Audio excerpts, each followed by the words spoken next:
All right, everybody, what's going on? Welcome, everybody. We got both the live people here in live. I want to thank Boomer's Tackle, big time. We're at Grandview Lodge. Boomer's Tackle set it all up for us to have all you guys here live. We really appreciate it. And of course, we got a whole bunches of people online right now. I'm Josh Douglas, FLW Tour Pro. My homie Seth Feider, Bassmaster Elite. Thank you for joining on. We got a lot of good prizes, a lot of stuff to get through. Today we're going to talk about our top 5 Bassin baits and presentations and when and where we like to use those. We're going to go back and forth.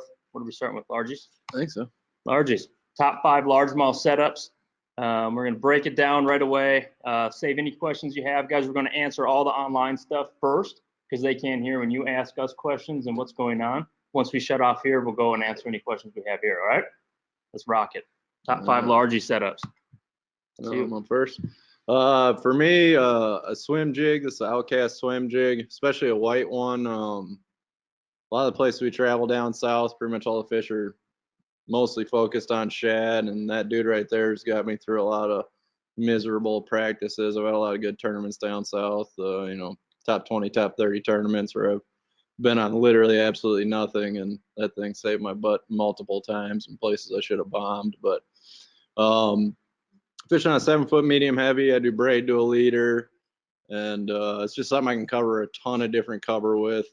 Burn bank, it excels really well around floating docks. I love fishing docks. Growing up in Minnesota, we got a bunch of them, but all ours are shallowed with posts, and it's usually a flipping thing or a Senko deal. But then you go down south and all the docks are floating over 10 to 50 feet of water, so the fish really relate to them a lot different. They sit high in the water column underneath the floats.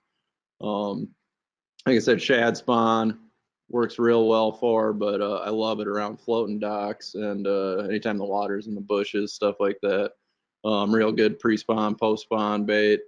Anytime in the spring, really, it's a killer bait. But and then in these like top 5 deals we're doing, this comes down to confidence stuff. Everything we're going through on these are going to be like major confidence baits for us that we can take anywhere and catch fish. And I do throw this a lot up home too around Minnesota. Usually it's a bluegill colored version of it, but that white one down south, it gets bit. There's no doubt about it. It really does. And it's a confidence bait. A lot of when we sat down and we talked about what our top 5, I think we probably fired 5 out of 6 right away. We had the same thing, so we have to switch it around. So Seth took one, I take one. We went back and forth, kind of paper rock scissors, and which ones we got. A swim jig's killer. I definitely use it up here a lot, even from fishing weed lines around docks, up in Rice, anything. Swim jig is definitely a way to go. And there's 2 of them. We use the Outcast tackle. The Pro Swim jig's real good fluorocarbon jig, straight fluorocarbon, throwing weed lines, stuff like that. And then the heavy cover is the juice for getting up in that thick stuff. Yeah. I do like a little bit of watercolor with a swim jig too. I don't want it gin clear. But talk about just moving water on a lake you don't know. It's a confidence bait. It'll get bit every single time. Yep. And you can still, you see a log, you can flip the log real quick with it too. It's just a versatile bait. I am up on a chatterbait. Chatterbait is definitely catches big fish.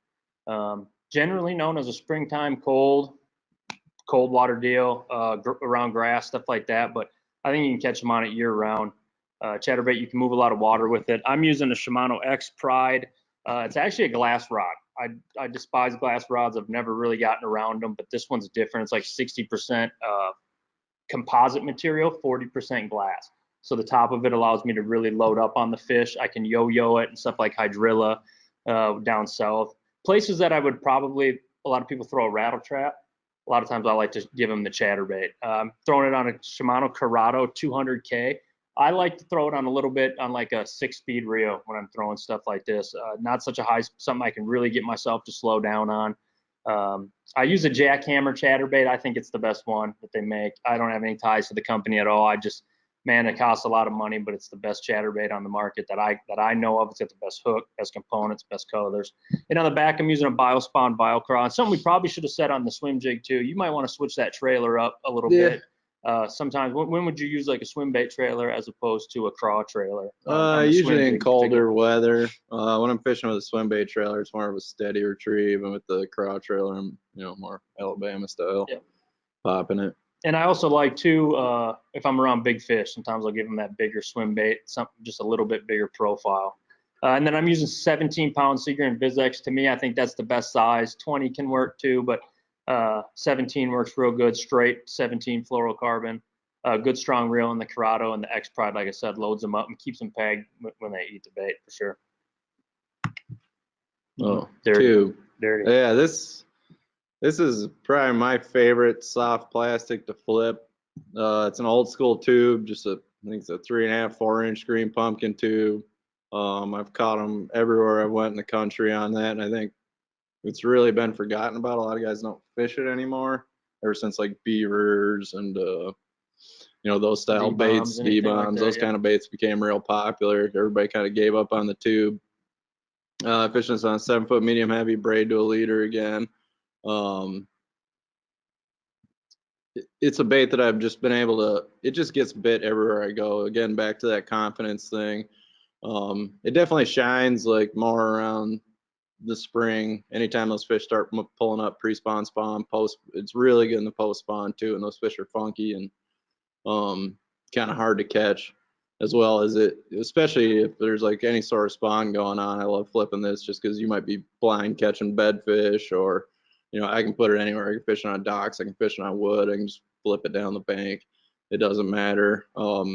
Gets a ton of bites, and it's something I don't see anybody throw anymore. Everybody's creature bait or a jig, and tube just, it gets a lot of bites. Really good reaction bite, and it's got a little different fall. It's a lot more erratic than everything else. You flip, everything else kind of just falls straight. That's got a little trigger to it. So at Grand Lake, I finished 5th this year. I caught, I think, almost every single fish I weighed that tournament just flipping a tube. I flipped it at Chattooga. I mean, I've caught fish year round, north to south on it. Killer just on flat out beavers. gets, Good river bait too. Cut Anywhere. bank, stuff like that. It comes through everything. A tube just goes in, everything comes out.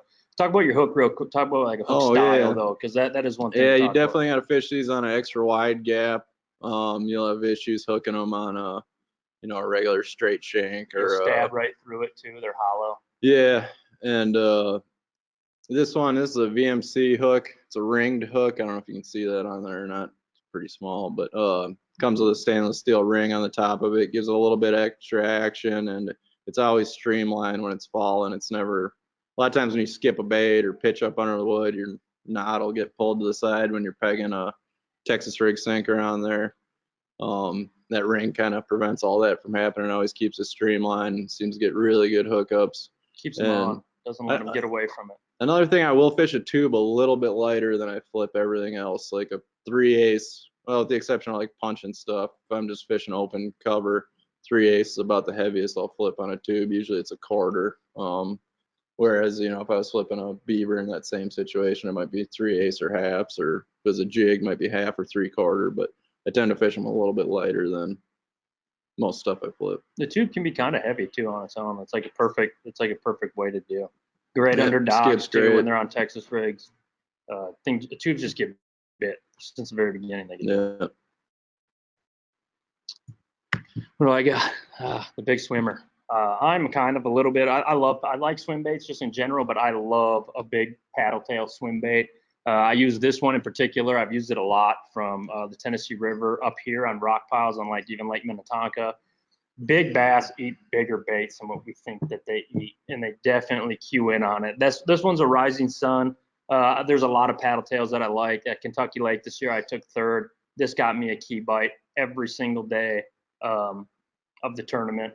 It should have had my personal best smallie even. It was the longest smallmouth I think I've ever caught in my entire life, but they work their butts off, so they're not nearly as fat and round as ours are on Mille Lacs. So I did not get that honor, but the bait just gets bit. I'm throwing it on a Shimano X Pride again. This is a very, very sweet rod. It's a 7 foot 7 inches heavy, but a real moderate action, parabolic. I can throw any kind of swim bait from like a Shadalicious style with a bigger jig head to anything on it.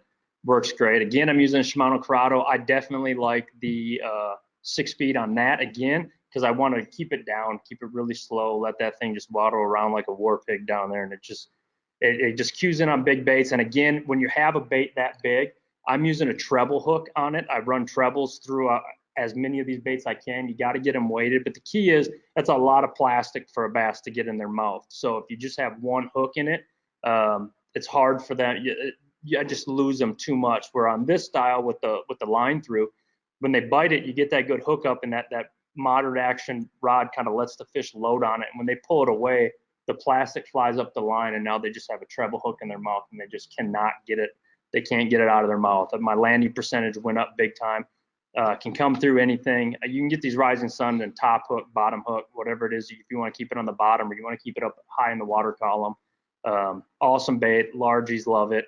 Smallmouths will probably break your heart. They'll probably follow it and hit it a lot, but hookup is going to be terrible on them. And I'm using an Owner STX 3X Plus. It's got that Zoe wire. I'm a big fan of them kind of hooks. There's a bunch of them out there. They got like that, I don't know what you would call it, over coating over the top of them, but they peg them. They don't bend out. You're going to break it before you're going to bend it. Good hooks. Again, I can't barely ever tie these things up without making myself bleed just because they're that sharp. So 20-pound Seeger and Vizix line, something big, something I can handle big fish on.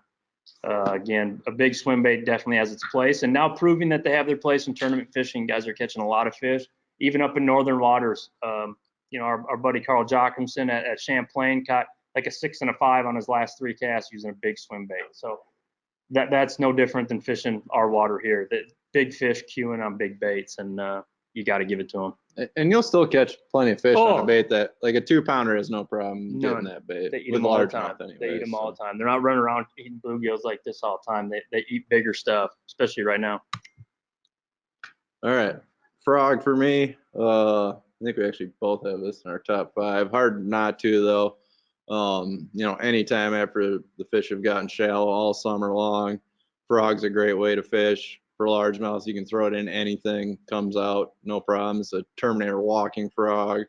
I got this on a 7-1 heavy, 40-pound braid. I don't know if I mentioned this, all the other setups before 8-1. That's pretty much all I use for anything that's not winding. I just like picking up the slack faster and whatnot. But frog it'll catch a lot of fish, and it'll catch big fish too. It's probably, one of the best ways to fish really heavy cover.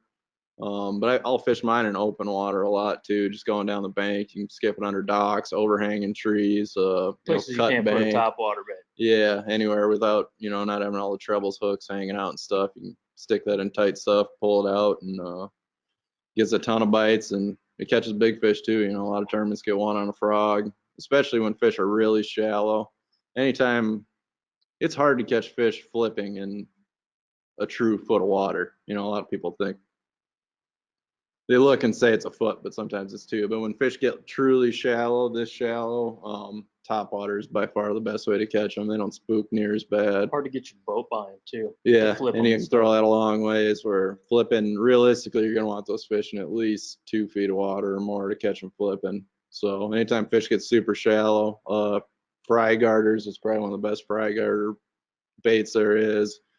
Like I said, you can fish them in open water and super heavy cover. It's just something I can put in my hands and burn down a bank and fish everything in front of me.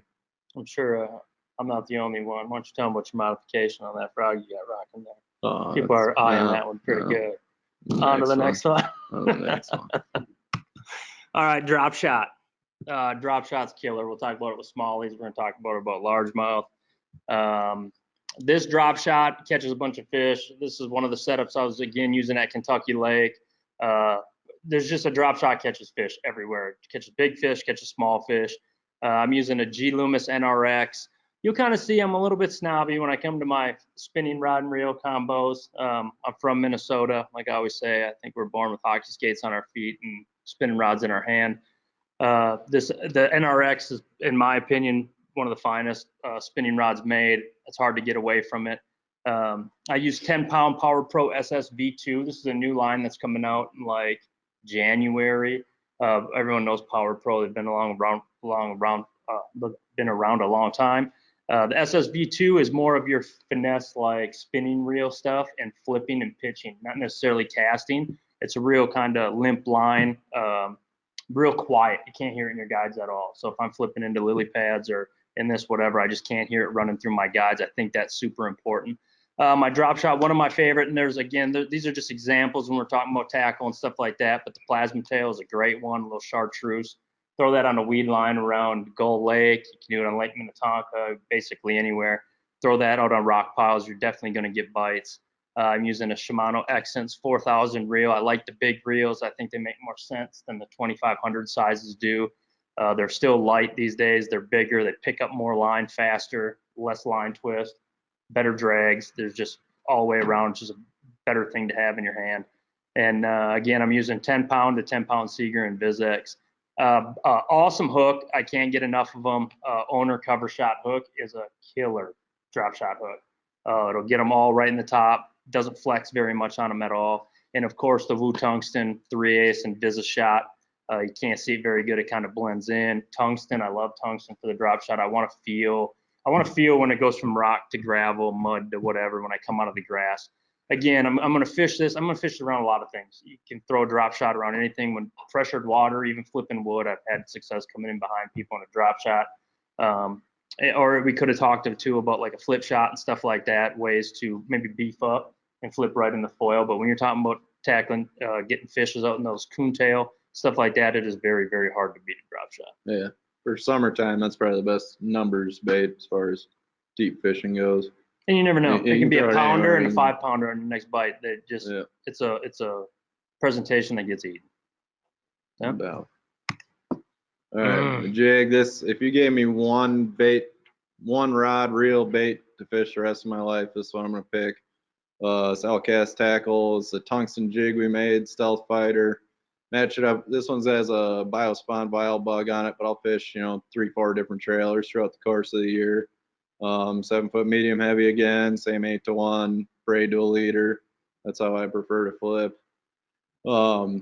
This jig, we spent a lot of time getting this thing right. There's something about tungsten. It flat out will get you more bites than anything bottom contact.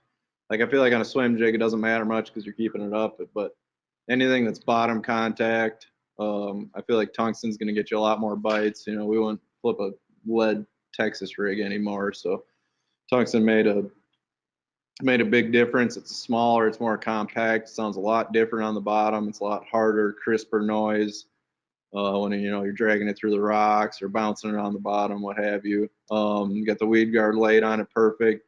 This is a vertical line tied jig. I love it for docks and flipping grass. I've had some good tournaments on this. Almost won the Champlain tournament on that exact jig right there. And if you give me one size to flip forever, it'd be the 5/8. I like them a little heavier, get more of a reaction bite, cover more water better. We make it 1/2 and 3/8. I don't fish the 3/8 at all. I'll go to a 1/2 when it does get cold. Like right now, if I was fishing, I'd be flipping a 1/2 ounce jig instead of a 5/8. But that's just early pre-spawn, late fall, and then from the second they're done spawning all the way till after the lakes turn over, I'm gonna flip that 5/8 ounce size. Got in a bunch of awesome colors. It's a blue craw. That's probably my favorite one for clear water fishing up north. But that's just something another bait I can go down the bank and get a ton of bites with. You got a super fine cut skirt on it. It's just that jig just gets more bites than a traditional full size jig will, and awesome hook on it. Pins them every time. And it's just #1 confidence bait for me right there is that jig. Hands down, jig. I mean, it's my favorite bait. A jig will catch a bass every given day of the week, and every single lake in the country. We almost got in a fight over who's got to present the jig, but does have his name on it. So I lost. Gull Lake, me and my buddy Joel just won out here in Gull Lake. That jig never left my hand. A 5/8 ounce jig, that exact setup. Talk about the braid to fluoro. That is something that a lot of people don't get on. Seth got me on that one. I use a 7.2 X Pride rod, braid to fluoro. It's changed my life with my hookup ratios and all that. And I think you should explain that real quick. I do it for every single hook bait for sure. It was exceptional, like maybe a spinner bait or something. But definitely every bottom contact bait. That's the way I fish it. I think the braid allows me to do so many things. I used to be on a big like 8-foot heavy flipping rod kick, and if you fish a ton, that will just beat you down. Your elbow hurts, your shoulder hurts. I'm not that tall of a guy to be able to fish an 8-foot rod. So the braid allows me to go to a 7-foot medium heavy. It weighs absolutely nothing. I can fish, 9 months straight, not have an issue. Zero stretch. I like that about the braid. It's more sensitive. I get better hookups. I still got the fluorocarbon leader, so my line's invisible. And there's just so many advantages to it. I mean, I don't know how many fish I've gotten just absolute terrible hook sets in, or if I was fishing straight fluoro, I would 100% lost that fish. And that jig set up with a hook where it's heavy enough you can fish it on straight braid, and it's light enough that you can fish it on straight fluoro. It's kind of the perfect in between. Super sharp VMC hook we had custom made for that jig. Cheeks them every time. Yeah, every time. I mean, I've had them where I just wind into them and I got them, and you just don't lose any on that. And like the braid to the leader deal, I'm not respooling my reel every night. That braid's been on there since January. I tie a new 10-foot leader on every single day with an FG. Don't got to worry about anything. And like I said, the benefits of the braided line, and then matching up with a fluorocarbon leader, it's just, in my eyes, it's the only way to do it. And a lot of guys don't like it because of having to tie the knot and all that, but I don't know. Literally, it seems like every tournament when I got a re-rig and I come back, I'm just doing a bunch of FG knots now. The thing about it is, you take spinning rods. Spinning rods used to have to go with a stiffer spinning rod because you're using straight fluorocarbon. Then all of a sudden we could get away with that by going to braid to fluoro, which rarely, unless I'm throwing a spy bait, I don't think I even use straight fluoro that I can think of off the top of my head. It's all braid to fluoro. Now you're starting to see it a lot with the bait casting rods. You can get away with one thing about it, you take the old flipping stick and you're just flipping milfoil. Now you still need those rods to get them out of thick vegetation, matted stuff. I get all that. Straight braid, get them out of there. But when it comes to actually flipping milfoil or something, sometimes you got 8-9 feet and that fish hits and you hit them hard, and their first instinct is to come straight up. Your rod goes, it's heavy action. It's just going to go doink right away. And that puts slack in your line. They come up and they shake off and they're gone that quick. They just flop off. I do not lose the fish anymore. Like you said, a lot of times you just pick them up and start reeling, and they just keep pulling against it. And then you get that little bit more of a limber, moderate rod. Now, when you're fighting the fish, you're a lot better off if you got bend and let the rod do its job. So hands down, in my opinion, it's great. Maybe not for everybody, but I got a very similar build to Seth. I use a 7.2 medium heavy, and I just all day long I keep it in my hand. And not only that, I pick it up and then I look over and there's a dock. Skip it under a dock, flip some grass, flip it around a stump, whatever I want. It's like a one-man show right there. It's an awesome setup. The frog. We're back on the frog. This time a popping frog. If you're fishing really, really thick lily pads and stuff like that, you definitely want to go with the heavy action rod, straight big braid and stuff like that, something to get them out. Power Pro to cut as many lily pads and stuff you can away. But when it comes to a popping frog, I'm using, again, a 7.2 medium heavy. I can just fling it anywhere.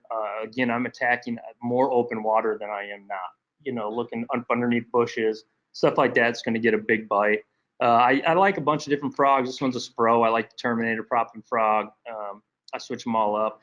This is the new Shimano Corrado. It's a 7.2 medium heavy. I am in love with that line of rods, from the Corrado to the all the way up to the X Pride, the Zodius in between. That 7.2 medium heavy and 7.2 heavy are gems in the line. And I will tell you, even from my Daiwa days to my Shimano days now, I know so many people that are just, it's got to be an NRX. It has to be an NRX.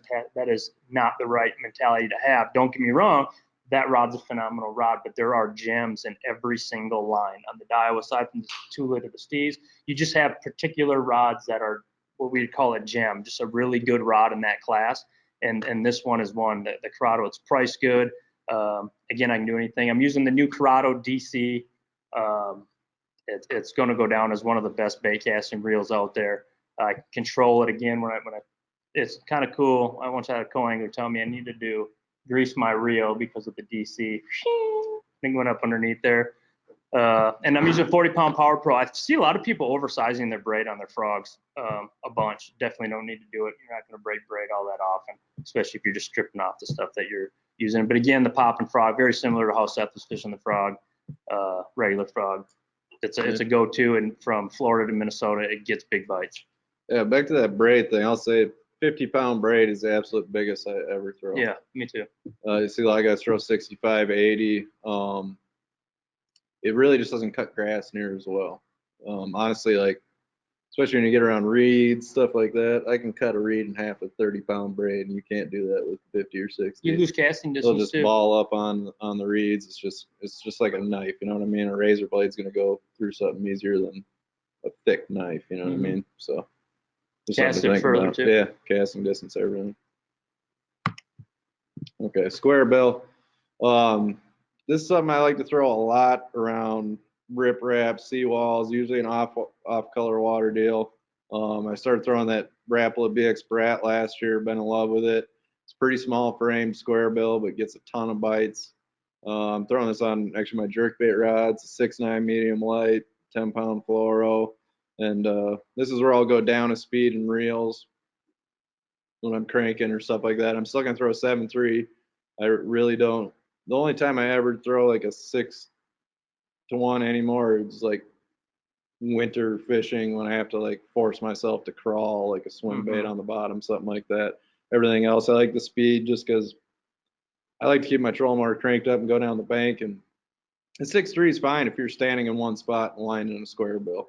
But when my boat's going 1.5 miles, 2 miles an hour towards my cast, it's nice to have that extra reel speed. I can just fish so much faster, cover so much water. And a square bill, it's an awesome way to get bites when fishing's tough. Something about it, that reaction bite, just coming through them rocks, bouncing off stuff. You can throw around wood a lot too, but typically if I see a bank, if I'm fishing in places that don't have a lot of grass, and I see a seawall or a riprap bank, immediately I'm picking up a square bill and going down it. Just great way to get a lot of bites, and you catch some big fish doing it too. And square bills come through if you just get yourself to throw it a little bit and just get the feel like you would flipping a jig into wood. They come through sometimes better than the jig. But the one mistake I see a lot of people see is if this is your branch or whatever, and people on here can't see, but if that's your branch, your tree lay down, they hit the edges of it and they're afraid to throw into it. And a lot of times that's when you're going to get your bite, is when you throw into it and you just slowly working it through, and it loads up and you get yourself a fish. And there's a lot of times too when, especially on pressured waters, where if you flip that lay down, you wouldn't have got bit, and if you threw a square bill right in the middle of it, you'll catch a big one. It's just something to keep in the mix. Definitely a great way to cover water, a great way to get bit, but there's times and places where that square bill kick everything else's butt. It will, definitely. The old Texas rig. I kind of went with a heavy action Texas rig. Everyone, for the most part, should know what a Texas rig is. If you don't, it's just a peg, a weight, and whatever soft plastic it is that you want to use. Pretty self-explanatory at this point. I love this setup right here. I used to do it a lot with a Senko, like a Yamamoto Senko or something like that, and just flip it around. This year in particular, I fell in love with this Exo stick. This setup I'm using in pads a bunch, flipping it up into thick pads. Want to get it down in the root system where those bass want to hold. And the nice thing about it has a big fat tail on it. It's ribbed. It disperses a little bit more water, but when I sit there and just kind of on a light line, just kind of sit there and hop my line a little bit, that fat tail gets going and it comes right through the stuff. Gets a big bite. The colors are awesome. Here I'm back to a flipping stick. I'm running a G Loomis LX 894 flipping rod, straight braid. I probably got 50-pound Power Pro SSV2. Again, I'm even more so when we're talking about emerged vegetation stuff, thick stuff. When you put your braid in that, if you're using a braid that is a real abrasion to cut stuff, a lot of times you can hear it outside. I mean, you can hear it. You can stand right there and go zzz, zzz, zzz, and you can feel it and hear it come through that stuff. If you go to one of the softer braids that are on the market, in this case the SSV2, you can't feel that. You can't hear it. You can't nothing. And I think those fish get super conditioned to hearing that line. Especially places like Florida. Oh, It's yeah. always shallow and always getting messed with. Yeah, the quieter you are, and I can tell you some stuff too about being quiet when you're doing this kind of stuff. Bree and I were down in Florida doing a little filming deal. We came back through and there's a bunch of pads everywhere. And I was quiet, stealthy, let the wind let me come in there. And I was even long casting to all these pods of everything. I caught a couple. We power pulled down. We ate a sandwich and just sat there and, talked for a little bit. And all right, let's get back to work. And I stood back up, hadn't done nothing. Trolling motor was still in. Power pulls were down. I picked that back up, made a cast into everything I just fished, and caught 2 or 3 out of every single one of those. They forgot I was there. They knew I was there. There's no doubt. I came in super quiet. Those fish still knew that I was there, and they knew my presence. Once they forgot about me, it was amazing how many fish I started to pick up. Again, I'm using that Biospon Exo Stick. I'm using a 4/0 owner Jungle. Again, that's got that Zoe wire on. It's a straight shank hook now. It's got a nice little fluorocarbon keeper, so it doesn't tear your baits at all when you're using it. The jungle hook's awesome. And then I'm using a 1/8 to 1/4 ounce blue tungsten. This is the new Never Chip. They don't chip. You smash with a hammer, the thing won't chip at all, which kind of does bother me some when all of a sudden I'm showing, like, when you can see the metally part of the tungsten or something on the weight. I think that sometimes can be a little bit too shiny for the fish to see. I really like the matted colors. I think they hide a little bit better. And again, that SSV2, and in a lot of cases, I'll go straight braid, but when I can get away with it, if I feel like I can manage it, I'll go 25-pound Seeger and VizX leader every time. I just think you're going to get more bites. I really do. They can't see it nearly as good. And again, a Shimano Corrado, I'm using a 200 XG. That's an 8-speed reel. I'm with Seth. Unless I got to really slow it down, I basically don't even use the seven speeds all that much. I'm like a 6 or an 8. 7 maybe sometimes still if I'm winding a bait like a swim jig that I want to slow down a little. But when they eat it, I need to pick up the line and I need to get them in right away. How many times are you throwing a swim jig or something and all of a sudden a fish comes from the back, hits that thing and takes off the other way, and you just can't catch up to him in time. He's gone. You're like, what just happened? He came off by the time you try to get a hook in him, it's too late. So that fast gear ratio. And I think years ago they were still working with those 8-speed reels. They maybe didn't have the guts in them to really, yeah. But now they got all that figured out, and they're as strong as they are fast. And again, that's an awesome setup. You can throw it around everywhere. A lot of people want to flip that jig, but again, this kind of setup, I can throw that Senko further. I don't need to get right next to it. You're always going to get more bites if you can stay away and you can be quiet. I cannot express that enough to people. You have to be quiet. Smallies. Let's talk about smallmouth, huh? The Ned rig. The Ned rig catches some fish, man. I think even him and I are guilty of giving it a thumbs down there for a while. Thought it was kind of like a jig worm. Said, we've been throwing jig worms since we were kids. The Ned rig's not like a jig worm, depending on how you're throwing it. Again, one of the biggest things about a Ned rig is you want it to float up. Now, every other bait falls down, the Ned rig pops back up. They don't see it every day, so they bite it. Killer smallie bait. I know you can catch largemouth and spotted bass with it. But in some cases, it's taking place of a tube, something like that. I'm using a G Loomis NRX 822S. It's a shaky head rod.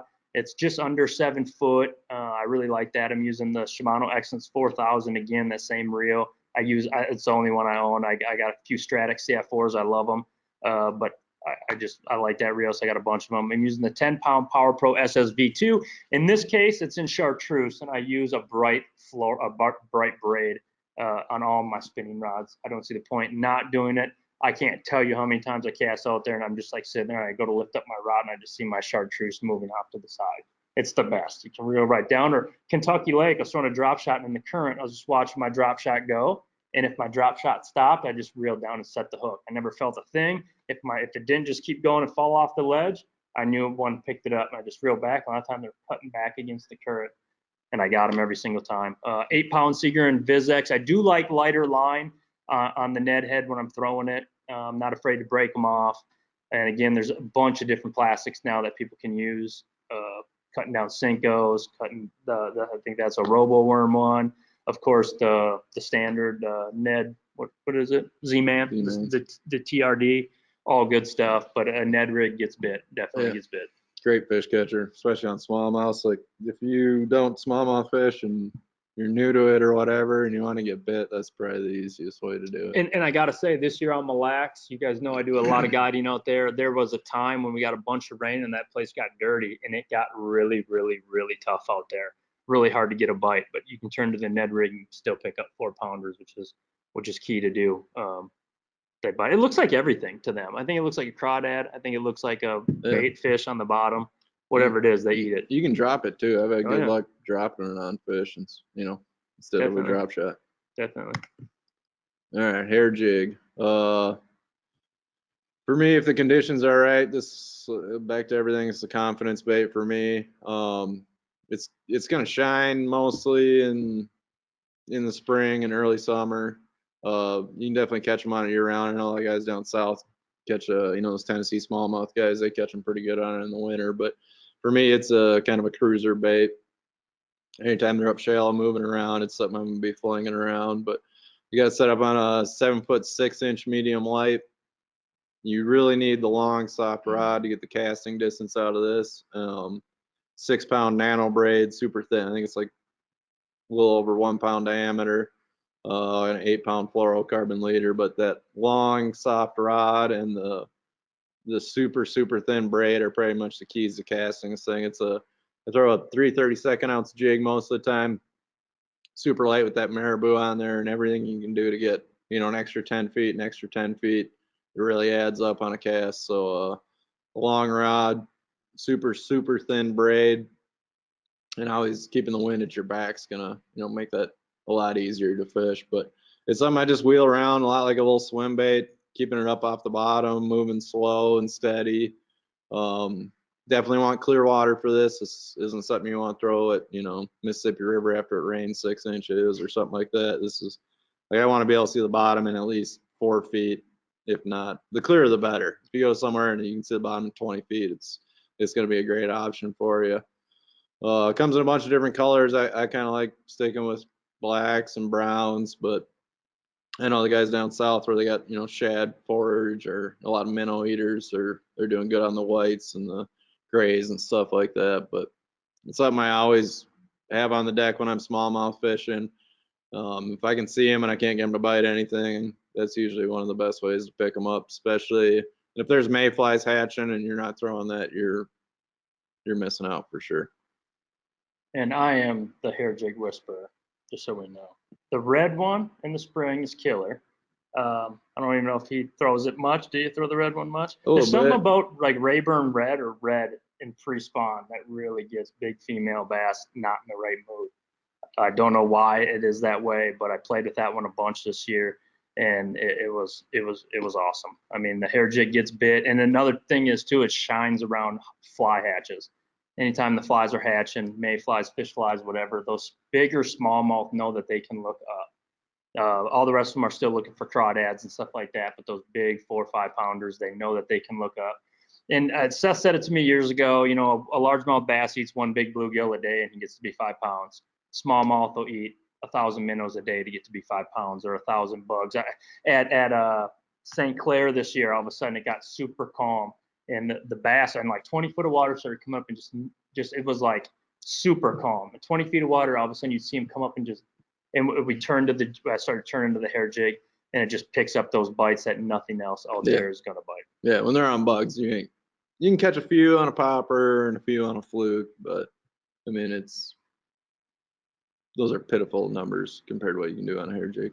It's got drawing power like a big swim bait does. It's amazing that it'll pull the biggest fish out of the school to come and get that thing. The spinner bait. Man, I learned this actually. A co-angler was whooping my butt one day on Lake Oneida on a bright chartreuse spinnerbait. When he jumped in my boat, I was pretty green. It's like my first tournament on Oneida. He jumped in my boat, a New York dude, jumped in, pretty Italian guy, and he had a bright chartreuse spinnerbait, and I was like, awesome. And then he kicked my butt for 2 hours until I was digging in my boat trying to put together a chartreuse.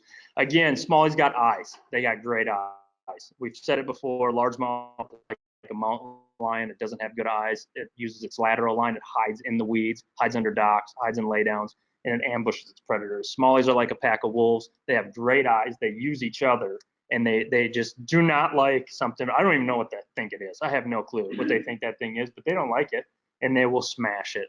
Sometimes I throw it on braid. I think on this one I had it on Invisus. Generally, I prefer it on braid, actually. I don't think I was thinking this morning when I put this thing together. You just cast it further, and with a limber rod, you just as big a long cast, and I mean, I'm burning it faster than you could. I'm not slowing it like a spinnerbait and working it. I'm moving it so fast. They do have good eyes. I don't want them to get a real good look at it, I just want them to just smack it on top, and you can cover water. If it's all of a sudden you've got a big reef and you're just, man, there's fish everywhere. A place like Mille Lacs, these smaller waters, there is literally smallmouths everywhere. Sometimes they're hard to target if you don't know the lake that well. You don't know where the sweet spots are. Get in the wind, let the wind blow you around out there. Use the wind to your advantage and make monster casts with the spinnerbait, and you will get rewarded on pretty good. I'm using that same Shimano Corrado 7.2 medium heavy. Generally, I'd be using like Power Pro, probably 30 or 40 pound Power Pro. And I'm using a Shimano Corrado K. That's an FG, a 7-speed. 8-speed might be a little quick for me, so I'm using that 7-speed there but still I want to stay on that bait. I'm moving it fast. You're exhausted. If you're doing it right, you get exhausted throwing that spinnerbait. And again, this is a Bass Man. This is out of Australia. Seth and I both. Spinnerbaits are not all created equal. They're not, and everyone makes one. Bass Man makes a really, really good one. Component-wise, they're right. I've never had spinnerbaits that last me so long. Usually you have a good day on a spinnerbait, might as well throw it in the garbage can, open up a new one. These last a long time. Again, Australian, you can find them here in the U.S., I think now or very, very soon if you can. So awesome setup. Yeah, more of a summertime deal. This chartreuse spinnerbait. Post spawn too. When they come off the spawn, they're hungry. They still haven't got out in that deep of water. They're up shallow. And again, those, and I've had, the guy then was convinced, and he knew better. He had like 3 nice ones in the box before I had anything, and then all of a sudden I had 3 like that once I figured out what he had going on. But he liked it on cloudy, windy days. It was great. But you can also, amazingly enough, on sunny, calm days, they still smoke that thing. You just got to keep it moving and keep it moving fast. I do like a little bit of wind, but a little wind. Doesn't have to be crazy, you definitely want that wind in there. Like you can't reel it fast enough.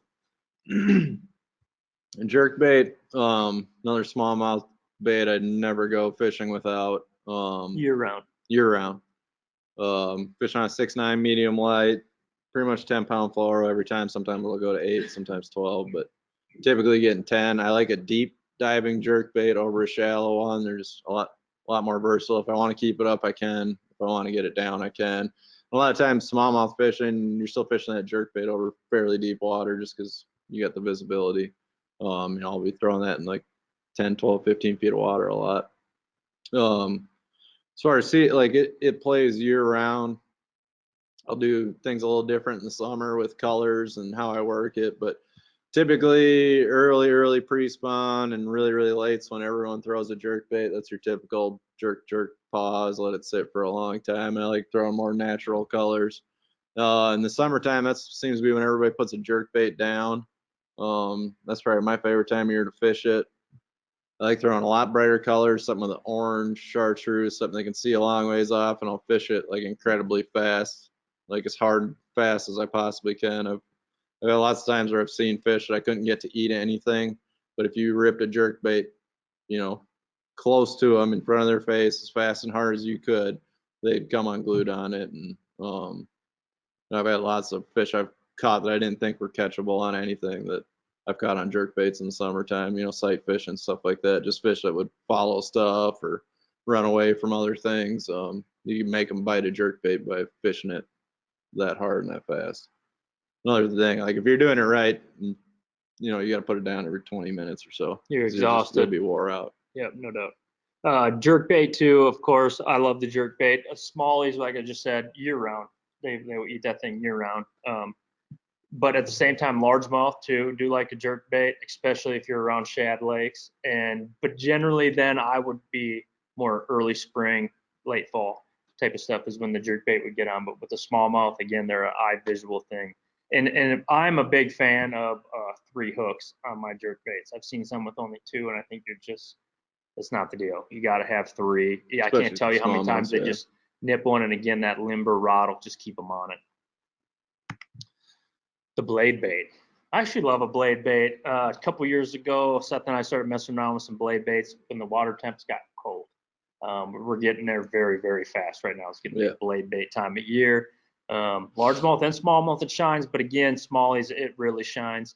I'm using, this is a BioVex Paddis blade bait. It's been one of my favorites since back in the days when I was with BioVex. It's a great little blade bait. Generally, I take those little 2 hooks off. I can't keep fish on and just go to a small, like size 8, maybe size 6 treble hook, something like that. That'll definitely your hookup ratio will be much, much better. Again, I'm using a G Loomis NRX. It's an 852. It's just like a 7'1" medium action is about perfect. The same Shimano Accents reel. And I do want to say something about these reels. If again, Seth and I can be a little bit spoiled at this point in our careers as far as what we have accessibility and stuff when it comes to rod and reels. You'll notice with my spinning reels, I'm going to get the best that money can buy or that I have access to. When it comes to a bait caster, I don't spend nearly as much money or concern on one. I love the Corrado. I want one that casts far and is bulletproof. It's a winch at that point. It's all about my rod. I'm just hitting them, and it's just a winch. You stay on them. The spinning reel is completely opposite, and you want that drag. You really need that drag. I can remember losing a lot of smallies before by trying to play them out and get in my hand. Now I just never take my hand off the reel. I trust that reel. Tick, tick, tick, tick, tick, tick, tick, tick, tick, and I work against them, and they never get that slack in the line. They just stay on. 10-pound Seeger and Vizex. Check your line a bunch, fishing around zebra mussels and stuff like that. Again, the blade bait. It's coming into season now. Mille Lacs and stuff like that is getting very, very cold, very, very fast, and it's blade bait season and stuff like that. Slow down, and a blade bait that you turn to the old school stuff, and it's been around since the hands of time. Been catching bass since before. Yeah. Probably different species. They probably brought it to this. So yeah. Again, blade bait. It's a fun bait. It's kind of addicting. I'll sit down there and I see guys down south throw blade bait like in the really cold on riprap and stuff. I've never particularly found that bite, but I'm just casting it out there over the good rocks and stuff like that, and then letting it fall right back to the bottom, just like I'm yo-yoing a trap or something. You go to pick it up, and instead of a rock, it's just and they're on, and it's kind of an addicting bite. Yeah, I love it. Don't overwork it. It seems like the less you do, the more get a few vibrations every time you pick up on it. If it gets real cold, I'll sit there and just crawl it. It's just barely enough, and again, it's just something that gets bit. Yeah. Spy bait. This is something that I tried a long time ago when they first came out. Didn't have any success, and then last couple of years really started shining with it. I kind of learned when to throw it and when not to.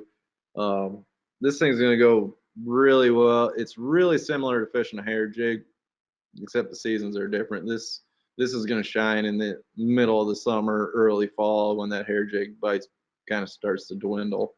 And anywhere they're eating perch. If you're on perch eating smallmouth, that's probably one of the best baits to possibly throw for them. Again, going with the long spinning rod, 7.6, medium light, and for some reason I tried a bunch of different stuff. Unless you're throwing you need like a 30-40 foot plus fluorocarbon leader, your bait just doesn't work right, and you got to throw a light line to it. This is straight 6-pound test fluorocarbon. It's pretty much the deal for this bait. It's just a slow, steady reel. You can kind of mix it up a little bit, kill it, speed it up, slow it down. Nothing too crazy, but slow and steady. And it catches them from 2 feet to 40 feet. But yeah, it's that midsummer on deal.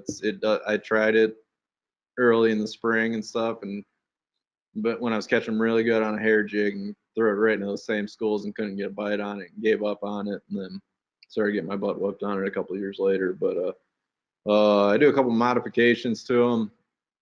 I tie a little bit of marabou to the tail hook. That helped a lot. These fish they'll follow this bait a lot and just kind of nip it. They really don't. Sometimes they'll get it good and you'll have both hooks in them, but a lot of them just bite that back hook. And putting that marabou on there, I went from just getting one barely in there to getting 2 or 3 of those back trebles in their mouth. And I tie the hooks on with braid loops just to take a little less leverage out of it. I don't know what that deal is with that bait, but fishing at factory is like the fish losingest thing I've ever thrown. So definitely switch your especially for hooks smallmouth. And the time of year you're catching them in, August is when it really shines. That's when the fish are as hot as they're going to be. They're jumping twice as much and pulling twice as hard. So, yeah, making those couple modifications went from a 50% landing bait to a 90 plus. So, and like I said, if they're eating perch, it's game over. It's one of the best baits to throw.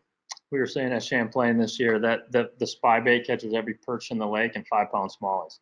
It's amazing. Perch do it's like amazing that they sit there and nip at it, and all of a sudden it just stops, and you're like, and they're on. And I gotta the rod is hugely important. It has to be a soft rod. Yeah. I mean, you can go as soft as you can find with them things that'll keep them on.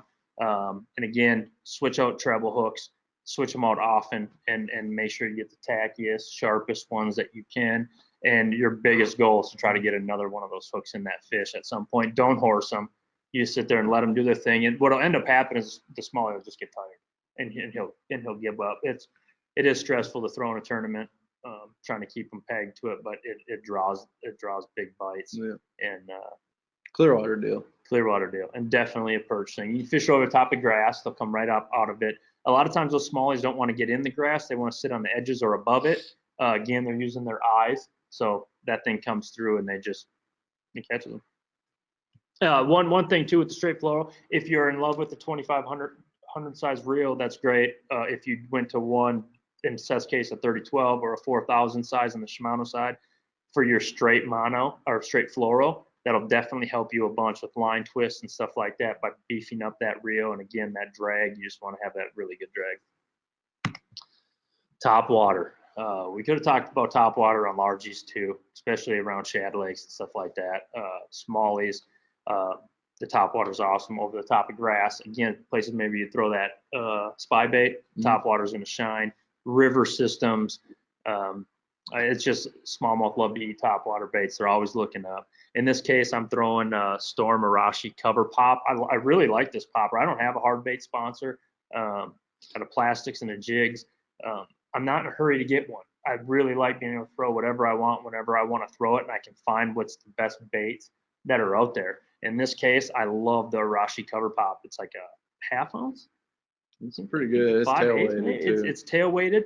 It casts far for a popper, but it's a big profile, and you can still work it like a top water bait. There's a bunch of them that I like. I like the Shower Blow. That's a really, really good one by Evergreen. Great top water bait, and just spooks and anything like it. Awesome.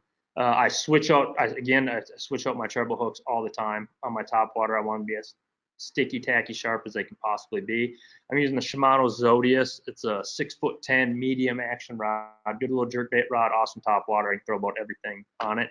And I'm using a Shimano Chronarch 150 XG. Even more important, that 8-speed reel. They flush that thing, and you're just trying to catch up your line and then give it to them. I'm using Power Pro, and one thing is I'm using 30-pound Power Pro. That's more of a casting style. I can cast a lot further with regular Power Pro. And then I'm using a small, very short, maybe a foot, 20-pound Seeger and Vizex leader on my top water. There's two reasons for it. One, I just think it weights the bait down just a little bit, keeps it on there. And how many times does the fish blow the bait and they don't eat it? And then if you're just using straight braid, it tangles up in your trebles right away, and it just drives me crazy. It's a blown cast. If they're schooling, you throw it in there. One smacks it, and everyone knows that throws braid, how bad braid cannot on its own. I don't even know how it happens half the time. You can pay me $1 million to make it do it again, but it happens all the time. That little bit of a fluorocarbon leader definitely prevents it getting off that hook. So when they hit it, it just sits there, and then boom, another one grabs it. But top water, I don't think you can beat it when you come to smallmouth fishing. One for sure. Especially coming off the spawn too. Yeah.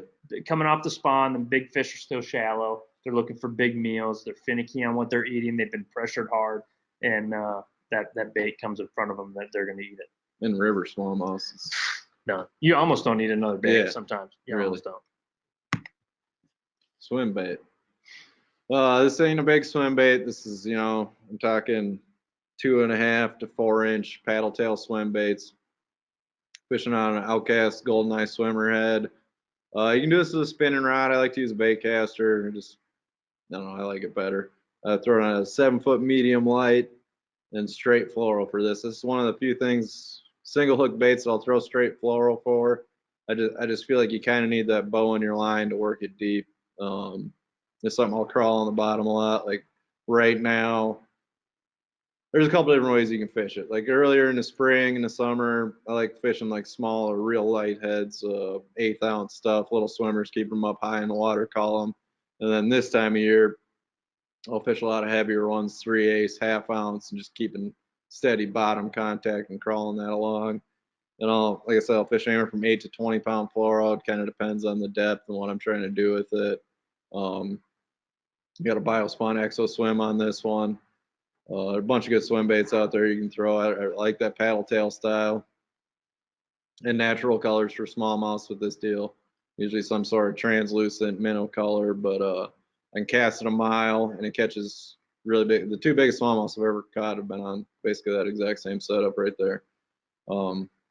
Really shines as far as bottom crawling going late in the year. Right where we're at right now, really. And it's the most natural thing you can really throw at a fish. Clear wire still works well in dirty wire if you change your colors up a little bit, but a lot you can do with that. I'll tight line that a lot, keep it up high, crawl it on the bottom. That's something I can work every water column with, and like I said, most realistic thing I can throw at the fish, get a ton of bites, and just a really good way to catch them. Obviously, I use it a lot. I help design the Golden Eye. I use the 8th, like you were saying. There's a reason for that. One, the fish are real shallow in the spring, the 1/8 ounce size and stuff like that. A lot of times the rocks are full of slime that time of year, and you can't put nothing on them or you're just going to gunk it back up. So that lightweight like that helps it come through. And it gives the bait, the lighter the head, the more action that the bait can have to it. So sometimes you go to kill it, and that paddle tail just goes like that on its way down. Sometimes if I'm throwing an 1/8, I was taught kind of how to throw this at Sturgeon Bay with my buddy Mark Courts, and he hangs out with a bunch of the Canadian dudes, and they all throw spinning rods when they do it. It's their thing. So I was kind of taught that way. If I'm springtime, 1/8 ounce, something really small, maybe like a 2.8 or really small little swim baits, I prefer the spinning rod. Outside of that, I definitely like the bait caster. And again, this head is meant to go through the rocks and not get hung up nearly as much as any of the other ones out there. So it's a minnow, making minnow. A tube. I've always said I've never met a smallmouth that won't eat a tube. If I had to have one bait in my life, I don't know if it'd be a tube, but it'd be a good call. They definitely, from largemouth stuff that he was talking about early in flipping, it looks just like so much of the stuff they eat. It has a very erratic action. A tube is like a fumbled football. You never know which way it's going to go. It kind of spirals and goes out of control. It's not a controlled thing. So I think to the fish, it looks really good. Again, most of the time, I think they probably think it's a crawdad, maybe a perch, something like that. Goby. Yeah, I really like the small ones. Yep, goby's a big one too. Yep, definitely gobies when you're talking about the Great Lakes and stuff. When it comes to, I really like the small tubes, 2 3/4 inch size get bit baits out of Wisconsin. I get most all my tubes from him. He does a really good job. Good colors, but it's small, it's compact. And you can get all sorts of different kinds. But again, you got to, when you throw those, you have to find he makes one too. We got to find like a tube jig that's got a short shank on it. Otherwise, the shank will stick way, the hook will come way too far out of the tube. I'm using a G Loomis NRX 872 jig worm rod. It's an awesome rod. It was actually designed by Mark Zona way back in the day, who's the most incredible tube fisherman I've ever watched with a tube. I think he can catch them on tubes and nobody can. And it's a great rod. It's a longer rod, like 7.3 medium, like a strong medium rod. Great for that. It lets the tip bow up, and it's got nothing but that backbone. Again, a tube, and you can throw a tube on a bait caster. I know a lot of guys like throwing it. I saw a lot of guys at St. Clair ripping tubes and stuff for smallies, using it on a bait caster. But again, I like it on a spinning rod for most all my presentations, especially around here. And I'm using Power Pro SSB2 again in that chartreuse 10-pound. And here I got 10-pound in Vizex. If I'm around a lot of zebra mussels, I'll bump that up to like 12 or something, so I'm not breaking off. You want to get it down in the rocks and and work it through there. A lot of times you just think you're on a rock and it turns into a bass. But I think if you go smallie fishing anywhere in the country, a tube should always be on the deck of your boat. Mine's never not. Every single day I'm out there. No doubt. Drop shot. Another rod, if I'm going smallmouth fishing, has to be on the deck at all times, regardless of with the exception of winter. It's on my deck all year long.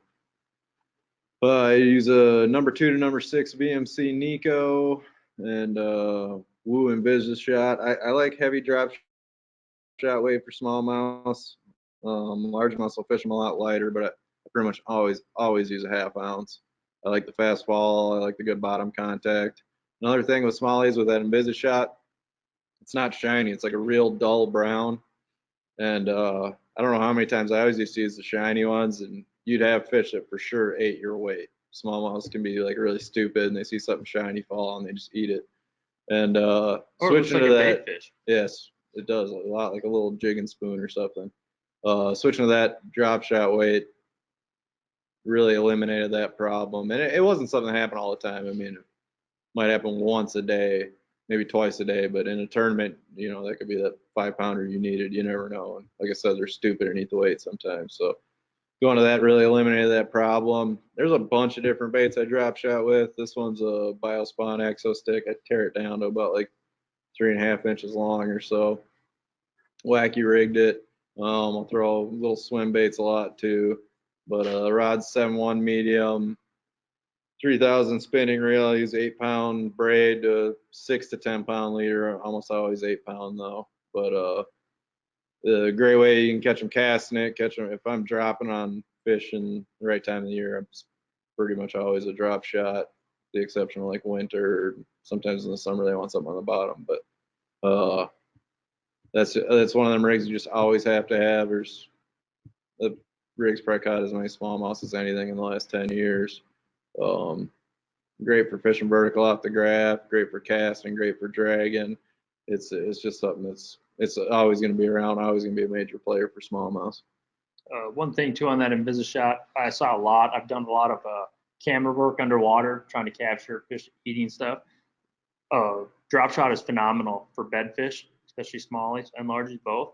But I can't tell you how many times they will pick up the weight. They're just trying to move whatever it is off, and they'll grab that weight, move it away. That definitely, you can feel it too. Sometimes you go out here fishing for smallies, you get a bite, and you're like, got him, and you're like, and he's there for a minute, and then he comes off, but your bait and everything's still perfect. And I've even had it where I'm like, got him, and then he ripped my weight right off of my line. And you're like, oh, he definitely had it. So anything like that you can get away from them biting that thing, the drop shot gets bit. One thing too, if you're fishing around goby water, you definitely want to shorten that drop shot, your leader. Gobies can only jump so high. They can't swim. They don't have a swim bladder or nothing, so they can't like go like this. They can just dart around, put one in your live well once and try to get them out of there. It'll take you an hour. Bass is crab. It goes everywhere. So that short leader is way more realistic to them. And again, sometimes you want a super long leader too when you're dropping. I lean more to long. I always want, I shouldn't say always, but smallmouths, the exception of like super cold water. Like I'd rather have a bait 5 feet above them than 4 inches below. It slowly works their way. They get You know annoyed easy. Like they like looking up. They like going up to eat. You know, a lot of times in summer I'll fish a pretty long leader on a drop shot, 2-3 feet. Keep it up. I'd rather have my bait a long ways above them than just an inch or two below them. So. And I know we got a lot of co-anglers on here and a lot of young guys here. And the thing is, you're co-angling in the back of the boat. A lot of times the pro or the boater on the front is got his whatever he wants. It's good. And if you go with a little bit extra longer one, you'll pick up bites that he's not getting. She's not getting. You can definitely do that by going with a little bit longer leader. And I've seen some people go really long on them and just let them sit there longer, especially if you know the fish is there. If I know he's there, I'm just going to let it sit there long. If a smallmouth can't deal, they got attitude problems big time. That's why I love that fish so much. But they do not want anything around them. They're temperamental. And, I mean, sometimes I think, you know, they know the boat's there. They can be 10, 12 foot, and I get right over the top, and they know the boat's there. But if you think about it, how many times do you think you move the boat and a crawdad or perch scatter when they see that shadow of the boat? I think bass utilize the boat sometimes to catch their bait slipping. So they know that you're there, but they're still going to bite the bait. And if that longer leader, I mean, it'll get them. Good? Yep. That's it for now. View our webinars here. You can go on my website under webinars. You can visit YouTube, all that. We put all these up here for everyone to view. I have a special webinar coming up. It's just me. Leave my buddy out of this one. It's Bass Pro Shops picked it up. It's going to be a Lowrance exclusive, utilizing Navionics mapping and Lowrance. I'm going to go through a bunch of different screenshots on a lot of their new technology that they got out there. It's coming up October 23rd. It's going to be online only. So anyone that's got Lowrance wants to know more about that kind of stuff, you can ask a bunch of questions, and I'll definitely get to answering them all. But you know me with these, I love doing these kind of webinars, seminars, showing you visually what it is I'm looking at and making it make sense to everybody. I love that part of fishing. I love the electronics game. Huge thank you to Grandview Lodge and Boomer's Tackle. If it wasn't for Boomer's Tackle setting us up here, he's got a great shop. Kyle's always carrying the baits people want. You can check him out online. I swear I can call him and say, this bait's hot. You got to get it. It's such a rare thing for tackle stores to do that. And he's like, done deal. calls me and lets me know he's got it in a week. Yeah. It's awesome. And again, setting it up, he does this for a lot of you guys here, the youth, stuff like that is important. I really wish Seth and I had this when we were your age, to be able to go and sit down and hang out with guys like Dean Capper and Brad Leiferman, guys that we looked up to that were killing it in the fishing game, and be able to hear this kind of info. We didn't get that. We definitely didn't get that. So this is a luxury, and a lot of it is brought to you by Boomer's Tackle. Let's talk about some giveaway stuff. We're gonna answer some questions here in a minute. We want to talk about our featured giveaways. These we'll announce that we have a whole bunch of people online. We always do. We really appreciate that. I'm giving away a Shimano Prado setup, that 7.2 medium heavy with the Shimano Prado reel. I think Feider's got a Tatula setup, Daiwa, rod and reel combo, all cast tackle, stepped up. They're giving away prizes for both people here and away, and Wu Tungsten, of course. Going to be sending out a couple different prize packs to some winners. We'll pick those afterwards. And again, if you're online, you got a chance at that one. And then for our people here, again, we got an all-cast tackle. I got a Bass Attitude hat. A lot of people compliment me on that hat. Shows a good one that you're going to want to drop on. Bassman, we talked about spinner baits. Awesome one. Biospawn and Sims, again, stepping up with another Challenger suit for somebody, for someone here local. We don't have it here. We'll send it to you because we don't know what size for the winner that's going to get it. They'll happily send it out to you. So we'll go through all that here in a little bit. Awesome prizes. That's one thing we like to do. Coming on. Big thanks to Navionics. They set this deal up for us. You got my email is right here. My boy Feider's email right there. Please don't ever hesitate to contact us. We'll answer any question we can. Sometimes if we're busy and we're running, we might not get to it. But again, it never hurts to bug us. If you haven't heard from us through a messenger or something, just hit us up again. Let us know, hey, answer this question. I got a question. We'll get right on it. That's it. So I think we have to plug this one for the questions. Agree? I don't want to mess the thing. Okay, that's gone. We're gonna address the questions online first. That way you can hear what the question is, and then when we go offline, we'll answer everybody's questions here, and we'll get to the in-house prizes and all that kind of good stuff. That's my favorite part. Yeah, questions are the bomb. Now we got to figure out how to do it. Ready? Oh.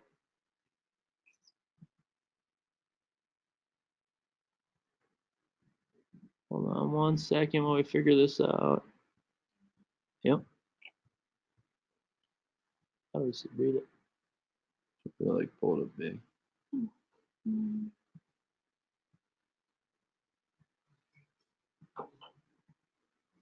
I guess I'm trying to see.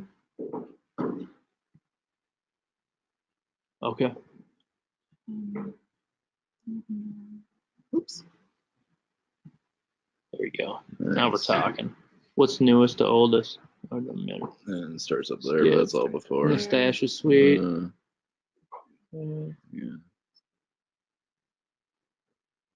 Try that first one. That one is there. Okay. For like the rest of the question.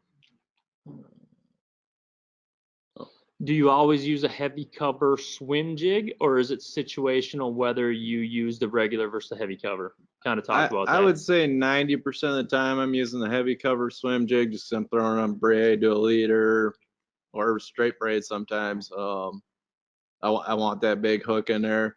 There's a few times in like real cold or colder water when I'm just like slow rolling it. I want a smaller profile. The regular swim jig allowed me to fish a smaller trailer on it. I'll go to that then, and but 9 times out of 10 it's that heavy cover swim jig. Good question. What's your top trailer for your swim jig and size? We talked about that. He was talking about the Biocraw style bait. And then as far as size of swim jigs go, usually if I'm like straight winding it, you kind of need all sizes just to fish water depths. If I'm straight winding it, I like a lighter one, like a quarter. But if I'm like Alabama style fishing, I like a heavier one, like a 3/8, just because there's so much up and down, it's easier to keep it up. You know what one, and I'm old school on this one. I was taught with it, and it just catches them. I still like a single tail grub on the back of a swim jig, especially the fluorocarbon setup, the smaller hook, weed line fishing, stuff like that. We didn't talk. Paddle tails kind of take away from the grub these days when it comes to smallmouth fishing stuff. We didn't really talk about it, but I will tell you, a grub catches fish, and I bet you sometime in the next few years, we'll watch the grub kind of make a comeback. Everything kind of does. It's definitely got time and place. Yeah. How long of a leader? I'm sure they're guessing. That's a good question when it comes to the braid floral. Probably like, I've never measured it. Basically what I do is I'll tie my FG, reel it into the first guide above my reel, and then take my line, and I want to tie my bait on about even with my reel. So it's probably like a 10 foot, 10 foot leader. Which also gives you a couple cutoffs too if you got to tie Yep. your jig up real quick. But another thing is when you're going braid to floral, I think the little bit longer floral helps not let you pop or break off. It's a little bit more to absorb there. And again, you want that fluorocarbon to get your bait down. Big thing, and keep it away from the braid. Stupid tube at all? I don't stupid I never really did it. but I know some people that are in love with it. It definitely works. It ain't one of my deals. It's a good question. Are you talking about craw tubes or regular tubes? I'm talking about a regular tube. A craw tube's it has its place. It works really well in Minnesota. There's a couple other places I've been where they bite it good. A craw tube in my eyes is more of a Texas rig jig. It's just gonna fall straight.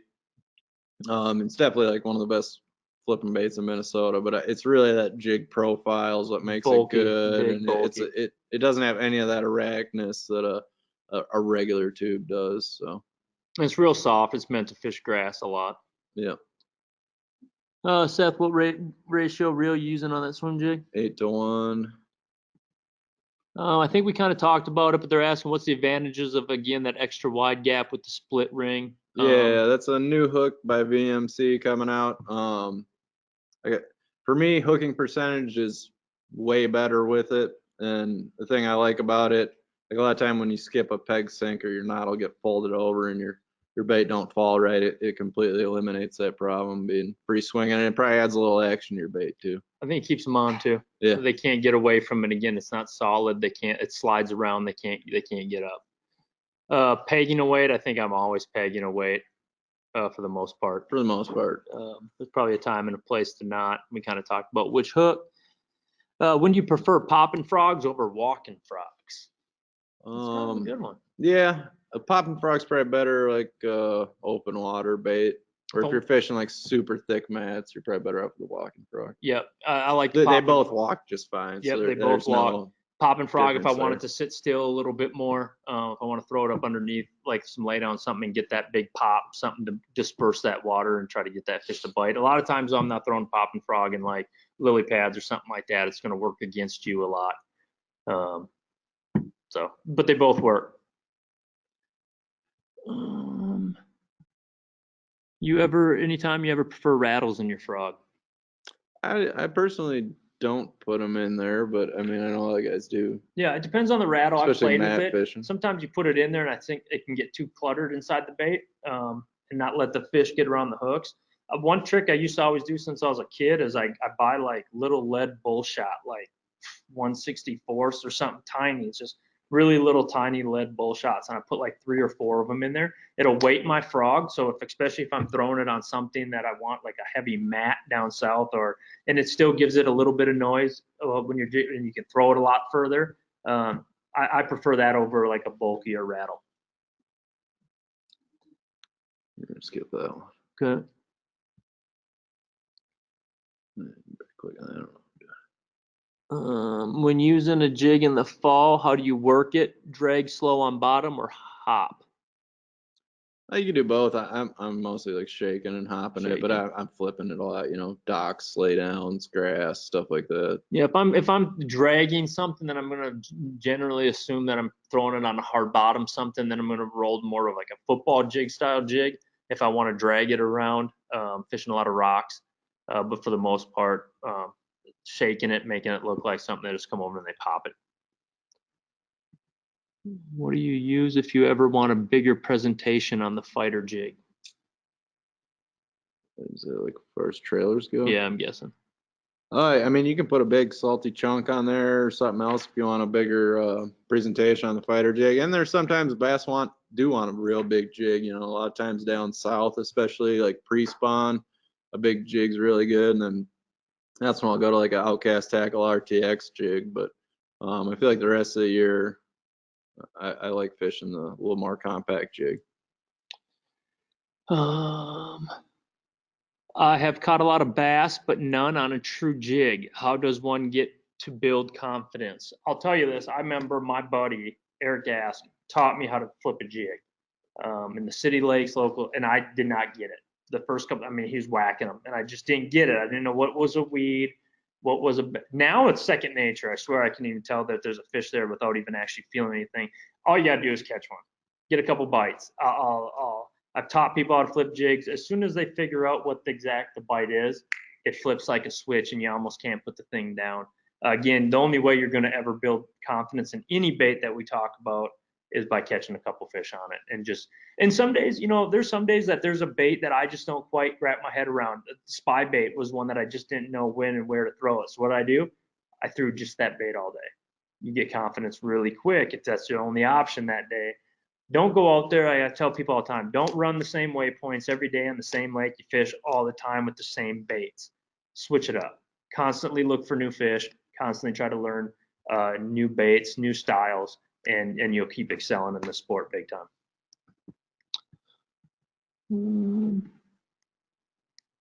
We talked about it. What knot are you using with the flipping from braid to fluoro? We're both 100% on the FG knot.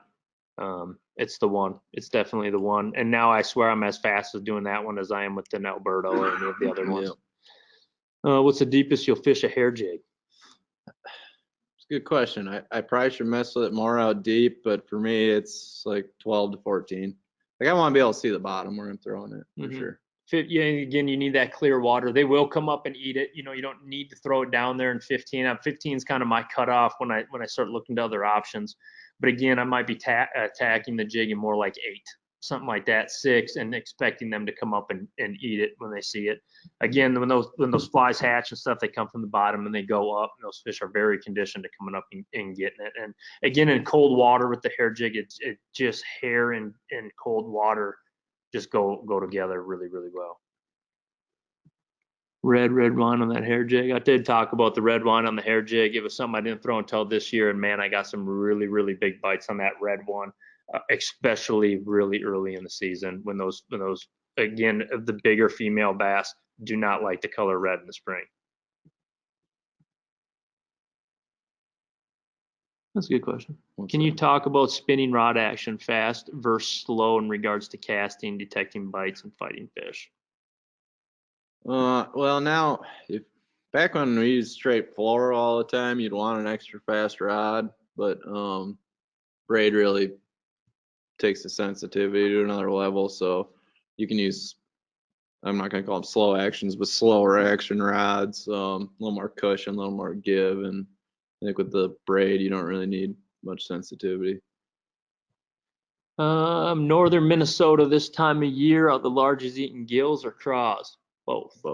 Always. Definitely. Up north fishing's pretty easy. They're always eating gills and craws. Gills, craws, perch, and now you can find on the smallies a little bit of like the tulipy, stuff like that. They start getting on a lot of that a little bit more, but for the most part, I do only guide trips for people from out of state. It blows their mind that we don't have shad. There's so many things we don't have. Our fish eat perch, bluegills, and crawdads. That is the vast majority of what they're eating out there. When, in your opinion, guys, is the best time for a spook for smallmouth? I'd say either Fall? post spawn when they're cruising, or if you have the right kind of bait fish, if you got Cisco's, tulipy, smelt, shad, stuff like that, spook's really good in the fall. Definitely. River is going to be really key. And I know a lot of people too will throw spooks and stuff like that, small ones, when they know that there's a lot of beds on a flat and fish are up there, especially smallmouth. A lot of times they'll attack something over the top of their head, and at least show you that they're there. If they just blow it to get it out of their way, you know that there's a bass there and you can move up there, and helps you move a lot of water. I don't know. A lot of times I think it's more for looking. I'm getting that one. Will this seminar be recorded and put online? Absolutely. You can go on my YouTube page, Josh Douglas Fishing. All these are always on there, or my website, joshdouglasfishing.com. We have it all separated up there. For smallies, what's your favorite soft plastic for the back of a wobblehead? Man, there's a lot of them actually. I like the Vilecraw is a really good one. I will tell everyone I caught my personal best smallie on a wobblehead. It was awesome. I was just using a Vilecraw. some of the bottom. I think the biffle bug is a good one. I Yeah. mean, Tommy invented that bait for that. Pretty cool, sweet. A lot of times, you know, I see a lot of people drag it. I just reel the thing like it's a crankbait right on the bottom. Dunk, dunk, dunk. I'm feeling rocks. I'm using it to search. If I don't feel nothing, I slow down, start moving it again, and it just picks up big bites out there. But there is you can play with that. I put in the Exo Swim a 4-inch swim bait on there. Anything, you know, you're just moving it. You're moving it through the rocks, and those hardheads get bites, man. They pick up. You can move fit, and you can move water with them, and they come through almost everything. Yeah. Awesome as always. Thanks, dude. Watching from Champlain. Awesome. What's your favorite bait for flipping bass in clear water? If they're in cover, a jig will still work good, but back to that tube, just a green pumpkin, no nothing tube. Like as far as like clear water largemouth goes, pretty hard to beat. Definitely, I'm with him. Things that don't, you know, kind of look a little bit more natural to them in the water. Natural colors, I think, is most important when you start getting with that clear water.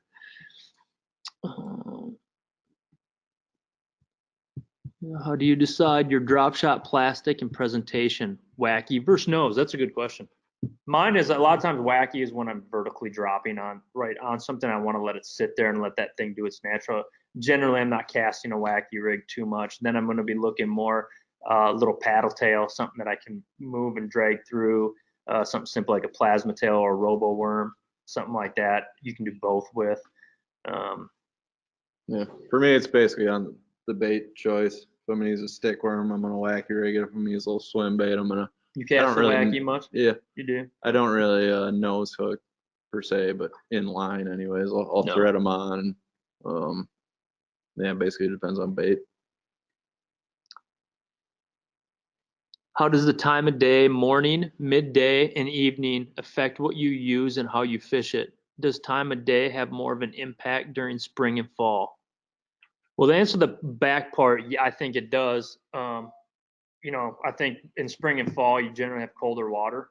And so your afternoon hours are going to be a lot of your best. I've seen that from Florida all the way to Minnesota. It don't matter. It's your warmer water. It's when things are happening. The sun's, it's the warmest part of the day. Generally, like this time of year, Feider and I go grouse hunting or duck hunting in the morning and then go bass fishing in the afternoon. Cold water things, just, you know, in the morning, I think you can always pick up some bites no matter what. There's always a morning the bite. first half hour of light, there's always a bite, whether it's in December or July. It doesn't matter. That's just prime feeding opportunity. Full moons too, a very important morning night bite. You know, as close as you can get to that full moon. A lot of times fish are eating at night when there's a full moon. What was the? We cover that? What's it? We cover everything. Yeah, hottest time of day. I think so. I am new to drop shot fishing and have not had any luck with it on Douglas Lake in Tennessee. Have any pointers, suggestions? Trying to think if I threw a drop shot much on Douglas Lake. They'll bite it. I know that. Again, I think it's just a confidence thing of throwing it. The drop shot was one of those that I didn't really get right away. Just anything you haven't done, you're not gonna. It's gonna take a little bit of confidence to get it down. But again, a drop shot should be on everybody's deck every single day that they're out there bass fishing. So Douglas Lake is like any other. It's got pretty clear water, though. They're definitely drop shot eaters there. But again, let me say one thing about Douglas Lake. Douglas Lake is darn near a TVA lake. It's very close to Tennessee River Valley. Those fish eat big gizzard shad. They love big stuff. So maybe go to like a bigger Cinco, something just a little bit bigger to try to entice them bigger bites on the drop shot. Giveaways. What's it? No, sorry guys. No, we'll next Seth and I's next webinar we'll announce. But if you win, you're gonna know before that. In the next day or two, we'll pick the winners. We'll notify you. You'll have it long before our next webinar. But no, definitely, we'll announce it at our next webinar.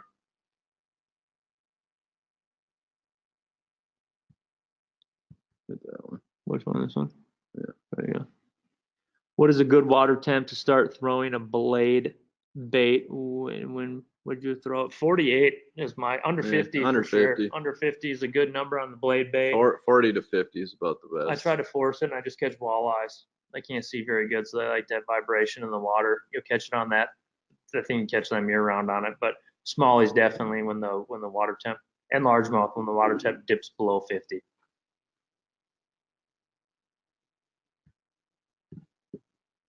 Question is, guy fishes in really clear water, would you still throw fluoro braid with your spinning applications? Definitely. You're gonna get more casting distance out of the braid. I'll fish a lot of like really long leaders on my spinning rods just because they go through the reel so easy. Well, that A lot of FG is time, important for that though.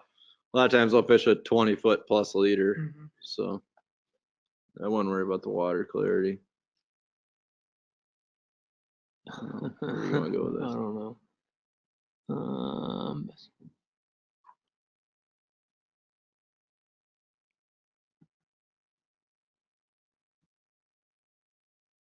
What color blade bait are best this time of year? I like anything chromy, anything metally, little bit of purple or pink or something like that, and it would be good with me.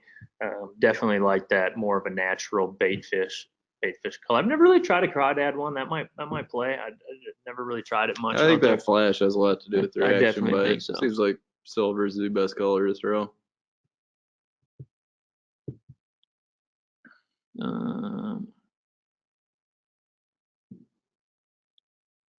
What conditions are you looking to throw a drop shot for largemouth? Almost every condition just gets more bites. I might have one choice, might go down a weed line, flipping a jig, seeing if they're there. If all of a sudden I'm not getting bites inside the weed line like I should, maybe I'm going to bump out to the edge, start throwing a drop shot down it. Points, rock points. And one where it's really good is when you idle a point, you got a rock spine coming off, you got a milfoil or coontail, and you see bluegills. You see a lot of bait sitting on it. They're sitting off of it because what's trying to eat them is sitting off of that edge and on them rocks. And you can throw that drop shot on the edge and just, you're going to pick up bites. Like I said, you're going to catch small ones, you're going to catch big ones, but you're definitely going to get those bites. That one for you. Oh, here. How do you work your tubes? Slow drag or stroke and hop? I'm more of a dragger. I give it a lot of action, but I don't move the bait all that much. I like to hop the line. That's a big one. I see a lot of people drop shot and everything, especially I spend a lot of time guiding. They move the bait a lot instead of just moving the line some to give the bait some action. I'm just trying to get it in there. If every now and then, if I'm not getting a bite and I feel like I should, I might start ripping the bait around a little bit and try to entice a bite. But generally, this is what I tell people. I hand them a tube and I said, make it be a crawdad. What do you think a crawdad's doing on the bottom? Do that with your tube. Yeah, on here, on jerk baits, is there a temp you prefer slow versus a fast retrieve? Basically, temp's going to determine everything. The colder it is, high 30s, low 40s, you're barely going to move it. Check an email in between jerks. Yeah, mid 40s up to 50, you can fish it fairly paced, and after that, another thing we didn't talk about, like post spawn largemouth fishing, it's been kind of a secret for the last couple of years. It's probably one of the best post spawn baits there is.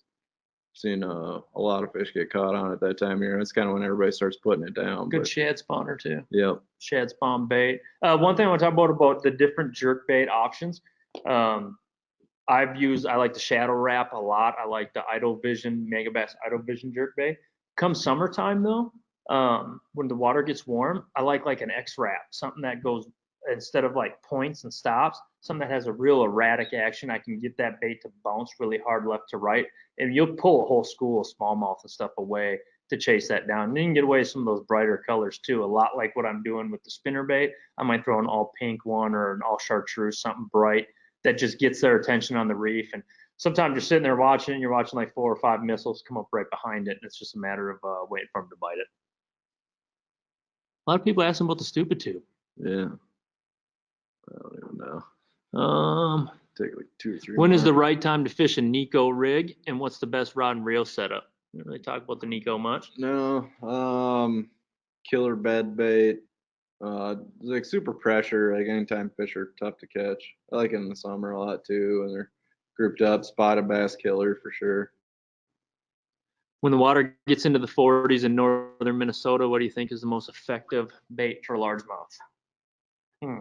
40s is tough with largemouth. Smallmouth fishing. Yeah, the blade bait or go hunting. The blade bait will work. A jig. You can never go wrong with the jig or a tube. Those baits you can catch slow them. roll a swim jig and still get bit. But a lot of times, jerk bait, real slow. But honestly, once the water's in the 40s, I'd much rather smallmouth fish than largemouth fish, Tough fishing for sure. for sure.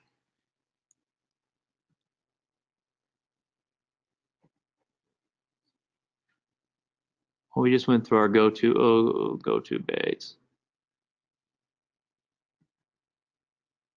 Just pick one more good one. Okay, we'll take two more. Two more, then we're gonna go offline and we're done with this one. Here's one. Fishing in Florida is so different from the rest of the country. I agree, a 50-pound man. What makes your decision from an 8 carrier braid from a 4 carrier? I'm all 8.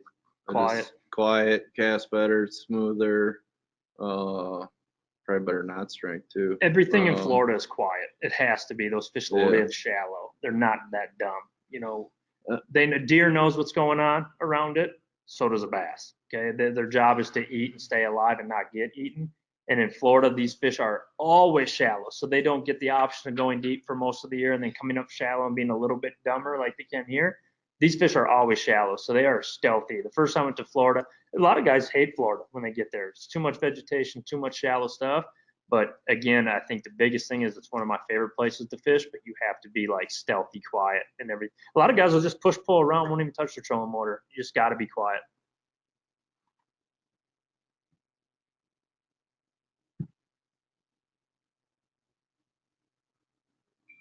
Is that your last one? I don't know.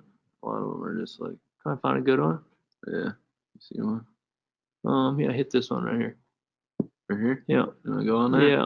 They're asking, is Mille Lacs Lake pressure affecting the fish the last 3 years? Of course it is, but it doesn't take near the pressure that other lakes across the country get. Guys at Lake Gunnersville will have absolutely zero sympathy for the amount of pressure Lake Mille Lacs takes.